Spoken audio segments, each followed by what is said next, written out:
A downtown Toronto community still reeling this morning after a 4-alarm fire tore through St. Anne's Anglican Church Sunday morning. St. Anne's was founded more than 150 years ago. It is a dedicated national and provincial historic site. It has served, there's a shot of it there after the fire. It served the local community for decades. It contains several priceless murals from Group of Seven painters. And joining us this morning in studio is Father Don Beyers. He's the rector at St. Anne's. Thanks so much for being here. Thank you. I'm so sorry for the loss for you and for your congregation of this building. Yes. It's more than just the four walls. It's what happens inside there. Absolutely. St. Anne's has been really at the heart of the community in that area. We've had concerts. We've had art performances. We serve community dinners. Weddings. Weddings, baptisms.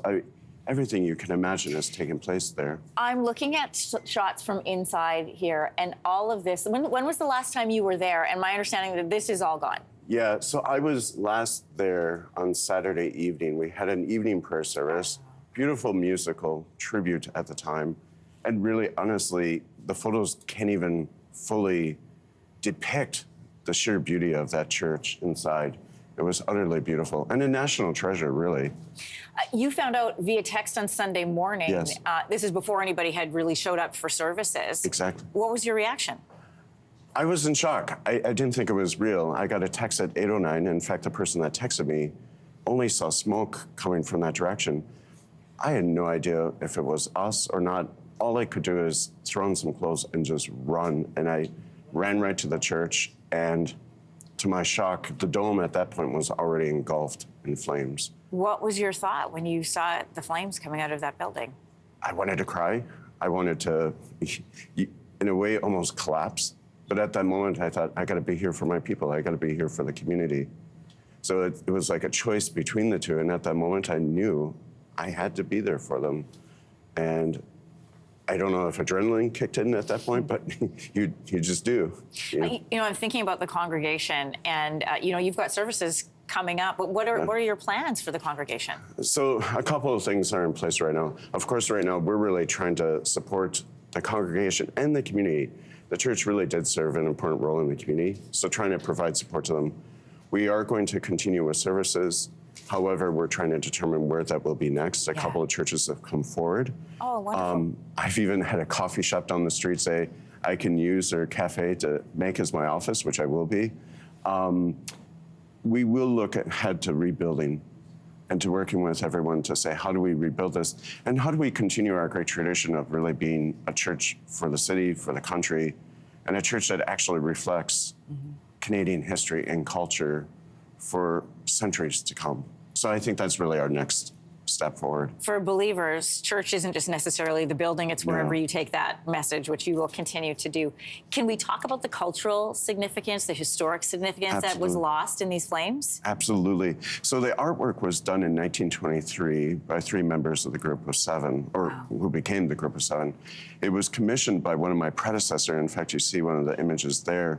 It was commissioned by one of my predecessors to cover the church. And the artwork was quite fascinating in the sense that it played off of classic Byzantine iconography with Art Deco features in it. It was a treasure. I've been working with a documentary film producer who was trying to record all this. We fortunately have lots of video and pictures for record and for long-term future. The church was also historic in another way in that we also had some stunning mosaics that were right behind the high altar. Yeah, I can't describe how beautiful that place was. Yeah, what a huge loss. You know, you are a person of faith, and so I'm assuming this is where you turn in times like this. What are your prayers for yourself, for the congregation, for the community? My prayer is that we remain strong. For us, the thing about us as Christians is we do believe that out of death comes life. And that's at the heart of our message. And so for me, the key message I'm trying to share with people is we will rise from this. We will rise, we'll be stronger, and we'll work with the community, with the people to say, how can we be a church for you and continue to serve you? And that's what I really want. I want this church just to serve the people of Davenport and Dufferin Grove. I'm sure you'll continue to do that. Reverend, last question to you. What is this personal loss for you? It's a lot. As I shared with some friends last night, as a priest, you grow very intimate with the space that you're in, particularly the altar where you celebrate Eucharist, having that loss, it hasn't fully sunk into me. This morning it started to as I woke up. That I think I'm going to process for a while and really try to come to grips with losing something that meant so much to me, in which I lived my life so much in for these past years. But again, I know too, this is not the end of the story. It's just, we move forward, we press forward, and that's what we gotta do, and what I gotta do. You guys have served the community for a long time. I know the community is going to be there to support you as you guys go through this change. Thanks so much for being here. Thank you so much. I appreciate it. Hey, thanks for watching. If you liked this, be sure to subscribe here, or you can check out more Your Morning videos right here.